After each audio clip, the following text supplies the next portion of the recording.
జౌలిగూడ హనుమాన్ ఆలయం నుంచి ప్రారంభమైనటువంటి యాత్ర ఇంతకుముందే ఆంధ్ర బ్యాంక్ కోటి స్ట్రీట్కి చేరుకొని అక్కడి నుంచి కోటికి చేరుకుంది. ప్రస్తుతం విడమ పక్కన పోలీసులు పూర్తిగా ఈ ఏరియాని తమ ఆధీనంలోకి తీసుకున్నారు. ప్రస్తుతం కోటి దగ్గర ఉన్నటువంటి పరిస్థితిని చూస్తూ ఉన్నాము.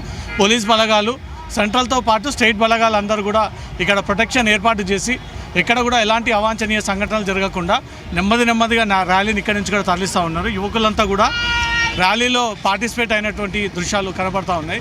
ఇది ప్రస్తుతం కోటిలో ఉన్నటువంటి పరిస్థితి. ఓ అరగంట క్రితం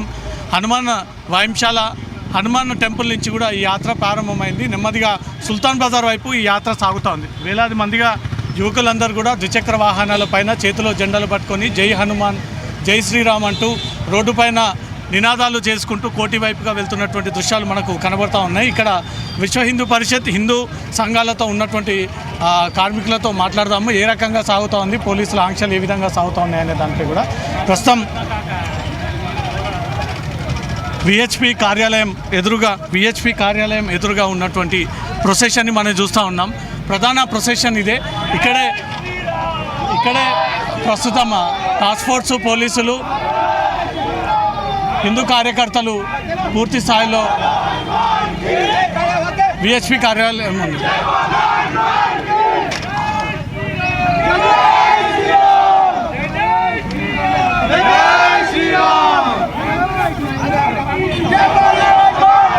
పోలీసులు కార్యకర్తల్ని నెమ్మదిగా ప్రొటెక్షన్తో వెళ్ళాలంటూ కూడా సూచనలు ఇస్తూ ఉన్నారు.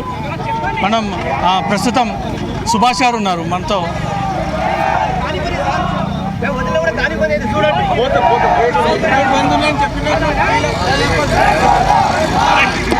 అన్న ఏం సాగుతుంది?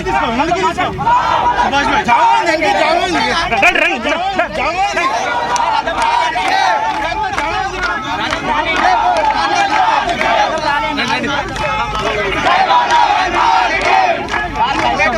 ప్రస్తుతం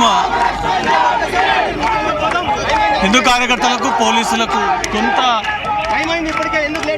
ఆందోళన వ్యక్తం చేస్తూ ఉన్నారు. రోడ్డు పైన వాహనాలను అడ్డుకున్నాను.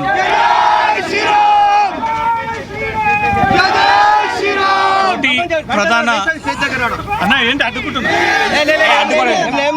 అడ్డుకోవడం వెళ్ళలేదు. సార్ వాళ్ళు సహకరిస్తారు. మాది రథం కొద్దిగా వెనకాల ఉంది అన్నమాట. సార్ వాళ్ళ వెహికల్ ఏమంటే దీనిలో జామ్ అయిపోయినాయి.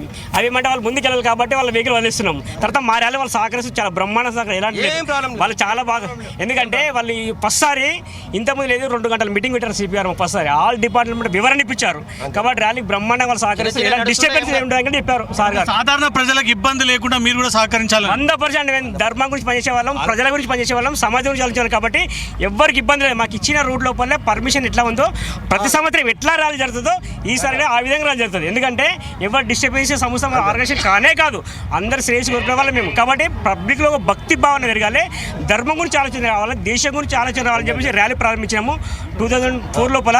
అదే ఆలోచన తోటి 20 సంవత్సరాలు అవుతుంది. ఈ ర్యాలీ ఒక గొప్పతనం కాబట్టి, భగవంతుని ఒక గొప్పతనం కాబట్టి వాళ్ళు దేశం మొత్తంగా ర్యాలీ నిర్వహించుకుంటారు. ఎందుకు? మేము చేసే పని బాగుంది, మా అందరికి బాగా అనిపించింది, మా కార్యక్రమం అందరూ ఇష్టపడతారు కాబట్టి మేము చేసే కార్యక్రమం దేశంలో అందరూ చేస్తారంటే ఎంతో గొప్ప చెప్పండి. కాబట్టి మన దేశ కార్యక్రమం మంచిది, ఎవరికి ఇబ్బంది లేదు, బ్రహ్మాండం జరుగుతుంది. ఇప్పుడే గౌలిగూడ రామందిరం నుంచి ఆంధ్ర బ్యాంక్ రావడం జరిగింది.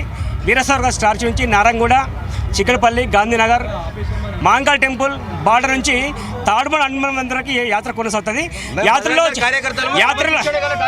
వచ్చే వాళ్ళు చాలా మంది కార్యకర్తలు ఇంకొచ్చే వాళ్ళు, ఈ ర్యాలీకి యాడ్ అయ్యే వాళ్ళు లక్షలాది మంది ఈ యొక్క ర్యాలీలో పాల్గొంటారు.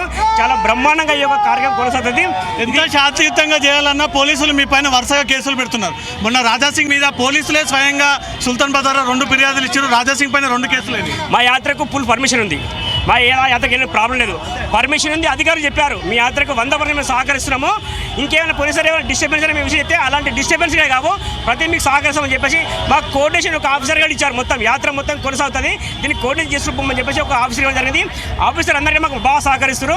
వాళ్ళు సహకరిస్తామంటాం, సహకరించకపోతే సహకరించలేమంటాం. కాబట్టి సహకరిస్తారు. హైదరాబాద్ సిపి ఈ విషయం వాళ్ళ నోటీస్కి తీసుకెళ్లారా? హిందూ సంఘాల మీద అక్రమ కేసులు పెడుతున్నారని. సిపి గారు ఏమంటే ఈ యాత్రకు సంబంధించింది ఏమంటే సిపి గారు చాలా ఇంట్రెస్ట్గా మాట్లాడడం మాతోటి మీకు ఏవే డిపార్ట్మెంట్ తోటి ఏం ప్రాబ్లమ్స్ ఉన్నాయి ఏమున్నాయి అన్ని డిపార్ట్మెంట్లో మాట్లాడారు సిపి గారు. మాట్లాడి మాకు అన్ని రకాల సహకరించేసి వారు ప్లాన్ చేశారు. ఒక డిపార్ట్మెంట్ అడిగారు మీరు ఏం చేస్తారు బజరంగ ర్యాలీకి అడిగారు, మీరు ఇది చేయండి అని చెప్పారు. నేను చెప్పిన చేయమని చెప్పారు. కాబట్టి సిపి గారు బాగా సహకరిస్తారు. వాళ్ళు చెప్పారు ర్యాలీ మంచిగా జరుపుకోండమ్మా, అంత భగవంతుని కార్యక్రమం మేకడి మీకు సహకరిస్తాం, మీరు నిర్వాహకులు మీరు మంచిగా ఉండాలి, మీ సహకారం మాకు కావాలి, మా సహకారం మీకు ఇస్తామని చెప్పారు. వారు 100% సహకారం. మతాలు పండుగ నిర్వహించుకున్నా పోలీసులు అనుమతి తీసుకోవాల్సిన అవసరం లేదు, కానీ హిందూ పండుగలకు మాత్రమే ఖచ్చితంగా అనుమతి కావాలంటారు. ఎందుకు హిందూ పండుగల మీద పోలీసులకు ప్రభుత్వానికి అంత అక్కసు? హిందూ రాజకీయ నాయకులు హిందూ రాజకీయ పార్టీలు వరస్ట్ అన్నమాట. హిందూ ఎంప్లాయీస్ ఏమంటే అందరు ఎంప్లాయీసే ఉంటారు. హిందూ ఎంప్లాయీస్ వాళ్ళు ఏం చేశారంటే వీళ్ళకే దేశం ఇవ్వలేమంటే మేము దేశాన్ని కాపాడుతాం, ధర్మాన్ని కాపాడుతాం, చట్టాన్ని కాపాడుతాం వీళ్ళంటారు. మిగతా మతాలకు సంబంధించిన ఆఫీసర్లు ఎవరన్నారు. కాబట్టి ఏమంటే హిందూ రాజకీయ పార్టీల వైఖరి మారాలి. హిందూ రాజకీయ పార్టీల నాయకుల వైఖరి మారిస్తేమంటే అప్పుడు హిందుత్వం రక్షించబడుతుంది.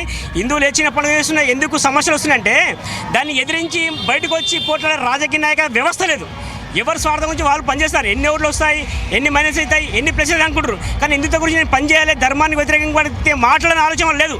ఇతర పార్టీ వాళ్ళు ఇతర మతాల వాళ్ళు సమస్య వస్తే అందరు కలిసి వస్తారు, పార్టీలు వలసి వస్తారు. మనలోకి రానికి శాత కాదు. భయం, ఓట్ల భయం, రాజకీయ భయం, స్వార్థం. కాబట్టి ఈ సమస్య ఉంది, దానికి ఎదిరించడానికి వాళ్ళ బజరంగ ఉంది. మాధవిలత నిన్న మొన్న రాముడి బాణంలాగా ఒక విల్లు చేతిలో పట్టుకొని బాణం వదిలినటువంటి సీన్ ఉంది. అది దేశవ్యాప్తంగా తీవ్ర సంచలనమైంది. మాధవిలత మసీద్ పైన బాణం వదిలింది అని. అదే నేను ఆ ర్యాలీకి వెళ్ళకుండా రోజు ఓన్లీ వీడియో మాత్రం చూశాను. వారు చేశారు, పబ్లిసిటీ బాగానే అయిపోయింది.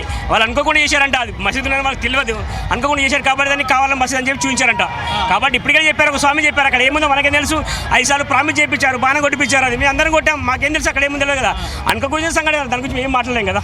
ఎన్నికల సందర్భంగా, రామనవమి సందర్భంగా, హనుమాన్ జయంతి సందర్భంగా అక్బరుద్దీన్ అసదుద్దీన్ ఓవైసీ నిన్న బీఫ్ జిందాబాద్ అంటూ ఒక స్టేట్మెంట్ ఇచ్చాడు. ఇది నిజంగానే హిందువుల మనోభావాలను దెబ్బతీసే విధంగా ఉందా?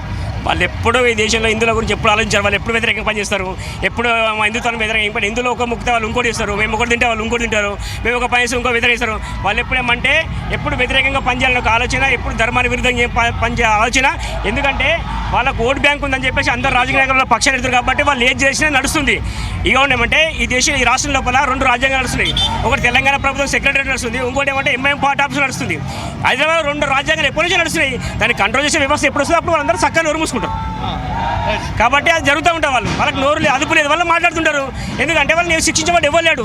కరెంట్ బిల్ కట్టడం మాట్లాడాడు, సమస్య వస్తే మాట్లాడాడు, ఏమి ఇచ్చినా మాట్లాడు. మన గవర్నమెంట్ అక్కడ పోదు ఏం చేయదు. కాబట్టి వాళ్ళు ఏ చేయడానికి చేయగలదో సిద్ధంగా ఉంటారు. దాన్ని ఎదిరించే ఒక వ్యవస్థ వచ్చినప్పుడు ఆ రోజు అందరూ నోరు మూసుకుంటారు.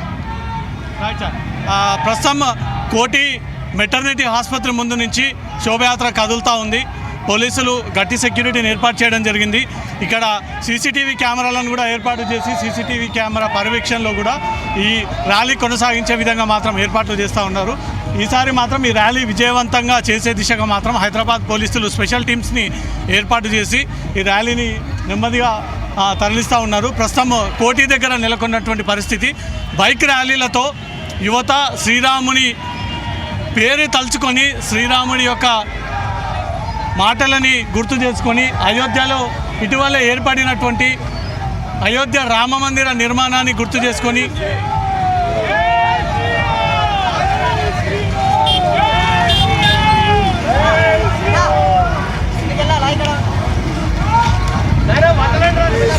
ఇది ప్రస్తుతం మెటర్నిటీ ఆసుపత్రి దగ్గరికి చేరుకుంది హనుమాన్ శోభయాత్ర.